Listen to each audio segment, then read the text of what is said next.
किया था, पिछला हमने चैप्टर में वन पढ़ा था। आज हमारे पास का नेक्स्ट टॉपिक है पैरेलल प्लेट कैपेसिटर्स। बेटे parallel plate capacitor also one of the most important topic of chapter number 1। बेटे इसको शुरू करते हैं। इसकी डायग्राम से हम शुरू करते हैं। डायग्राम में हमने दो तीन चीजें बतानी है। एक तो हमारे पास दो पैरेलल प्लेट्स कैपेसिटर्स हैं, इसको हमने वायर्स की मदद से एक सर्किट के अंदर जोड़ा हुआ है।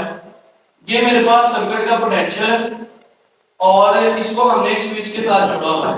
ये मेरे पास बैटरी है और ये मेरे पास एक स्विच है। देन ये मेरे पास पैरेलल प्लेट्स कैपेसिटर हैं। बेटे एक चीज यहाँ पे जो सबसे ज्यादा इंपॉर्टेंट है वो मैं आपको बताता चलूं।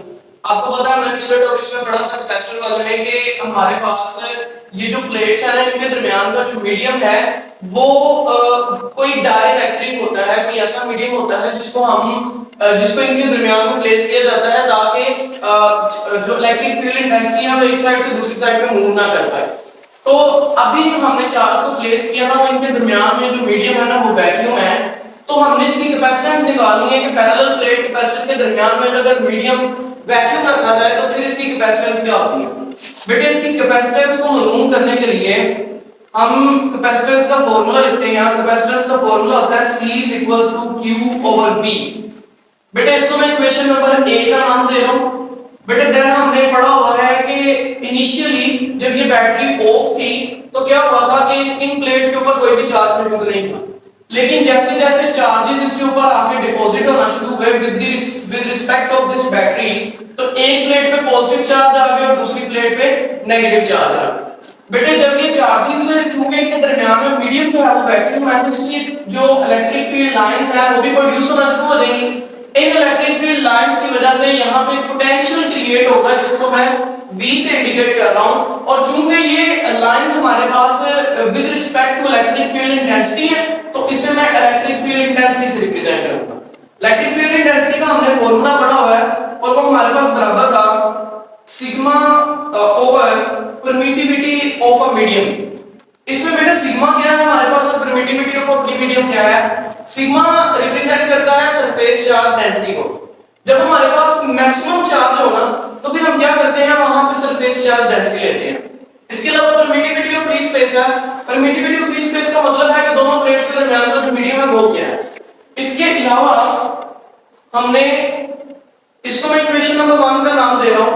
हमने एक और भी इंटेंसिटी का फार्मूला पढ़ा हुआ है, वो किसके बराबर था V/D के बराबर था। बेटे V क्या है इसमें पोटेंशियल डिफरेंस है और D क्या है दोनों प्लेट्स के दरमियान का डिस्टेंस है। बेटे हमने एक और चीज डिफाइन की हुई है, इसमें ये सिग्मा क्या है सरफेस चार्ज डेंसिटी है। अगर हमारे पास एक इतनी बड़ी सरफेस हो या मैक्सिमम नंबर ऑफ चार्जेस हो तो फिर हम वहां पे क्या लेते हैं सरफेस चार्ज डेंसिटी लेते हैं और सरफेस चार्ज डेंसिटी बराबर किसकी होती है Q/A के। कितना चार्ज सरफेस के अंदर स्टोर है वो बराबर किसके होता है सरफेस चार्ज डेंसिटी के बराबर होता है। बेटे इसको मैं इक्वेशन नंबर 1 में पुट कर रहा हूं तो हमारे पास इंटेंसिटी की वैल्यू बनेगी। सिग्मा की जगह पर उसकी वैल्यू प्लेस कर दें Q, ये A नीचे जाके इससे डिवाइड हो जाएगा तो ये बन जाएगा A/0। इसको आप इक्वेशन नंबर 2 का नाम दे दें। इक्वेशन नंबर 1 को सॉरी इक्वेशन नंबर 2 को और इक्वेशन नंबर 3 को आप रिलेट करें क्योंकि ये दोनों E के बराबर हैं तो आप सिंपल वर्ड में लिख सकते हैं कि फर्स्ट वाले E के लिए V/D और इस वाले E के लिए आप इसकी वैल्यू प्लेस करें वो क्या है Q/A और ε0। बेटे इसको थोड़ा सा रीअरेंज करते हैं क्योंकि ये देखिए कैपेसिटेंस का फार्मूला है Q/V, तो यहाँ पे थोड़ी सी वैल्यूज को चेंज करते हैं। ये 20 की जगह पे आ जाएगा बन जाएगा V/Q = D, उसकी जगह पे चला जाएगा बन जाएगा D और A ε0। बेटे मेरे पास क्या है वैल्यूज Q/V है तो इसको हम इक्वेशन नंबर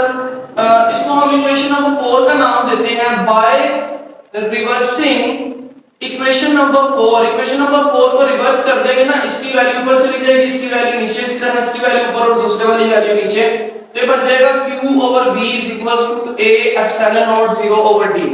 बेटे Q/V मेरे पास किसके बराबर है कैपेसिटेंस के बराबर है। उसकी जगह पे सिंपल कैपेसिटेंस की वैल्यू प्लेस करते हैं और वो बराबर किसके है V/D के। बेटे कैपेसिटेंस में देखें अब दोनों प्लेट्स के दरमियान का जो मीडियम था वो क्या था वैक्यूम है, तो मैं इसको सिंपली प्लेस कर रहा हूं सबऑर्डिनेट में मैं वैक्यूम प्लेस कर रहा हूं। लेकिन अगर क्या हो हमारे पास दो प्लेट्स के दरमियान का मीडियम वैक्यूम ना हो, कोई भी डाइलेक्ट्रिक हो, सच एज कोई भी पेपर ले रहे हैं हम, इसके अलावा कोई भी आप वहां पे वुड का टुकड़ा प्लेस कर दें, तो फिर क्या होगा अगर आपने यहाँ पे कोई भी डाइलेक्ट्रिक प्लेस कर दिया ना, तो ये फॉर्मूला थोड़ा सा चेंज होगा और ये चेंज होके बन जाएगा, चूंकि हमने मीडियम प्लेस कर दिया तो ये मीडियम आ जाएगा, पर ये बराबर होगा a epsilon not 0 epsilon not r over d।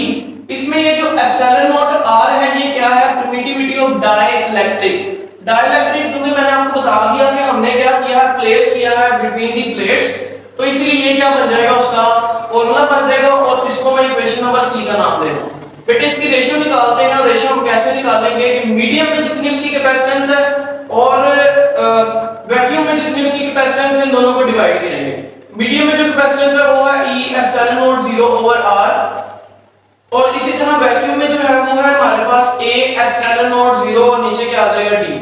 बेटे ये वाली सारी वैल्यूज के साथ कैंसिल हो जाएगी, तो आपके पास जो मीडियम में और वैक्यूम में जो आपके पास वैल्यू बचेगी वो हमारे पास बराबर होगी एप्सिलॉन नॉट R के। एप्सिलॉन नॉट R मैंने जो कि आपको पहले बताया वो क्या है, हमारे पास डाइलेक्ट्रिक की वैल्यू है। बेटे देन हमने इसके क्या पढ़ने हैं, इफेक्ट्स पढ़ने हैं। अब देखें, चूंकि इनिशियली जब हमारे पास इन प्लेट्स के ऊपर कोई भी चार्ज नहीं था, तो देखें कि हम तब हमारे पास कैपेसिटेंस कितनी थी और डाइलेक्ट्रिक प्लेस करने के बाद हमारे पास कैपेसिटेंस कितनी है। बेटे देखिए कैपेसिटेंस जब हमारे पास कोई भी चार्ज नहीं था, मींस कि चार्ज की वैल्यू 0 थी, तो कैपेसिटेंस भी क्या थी, 0 थी। अब देखिए जैसे जैसे चार्ज इंक्रीज होता जा रहा है ना, वैसे वैसे कैपेसिटेंस भी क्या होती जाएगी, इसके साथ साथ आहिस्ता आहिस्ता इंक्रीज होती जाएगी, क्योंकि ये जो बैटरी है इसमें आहिस्ता आहिस्ता क्या करना है, चार्जेस को डिपॉजिट करना शुरू करना है।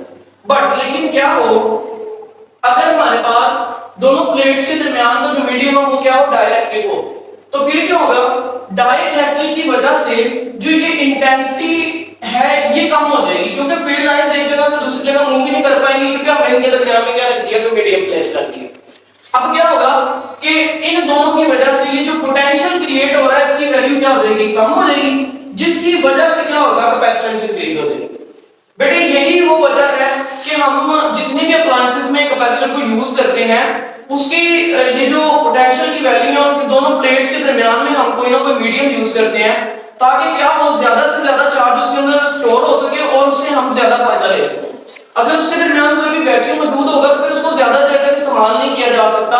इलेक्ट्रिक फील्ड लाइन चार्जेस को कब एक जगह से दूसरी जगह मूव करते जाएंगे with respect to electric field lines. ये था हमारा आज का टॉपिक। अगर आपको इसको समझने में कोई भी डिफिकल्टी हो गई हो तो आप कमेंट करके दोबारा पूछ सकते हैं। Thank you for watching this video, take care.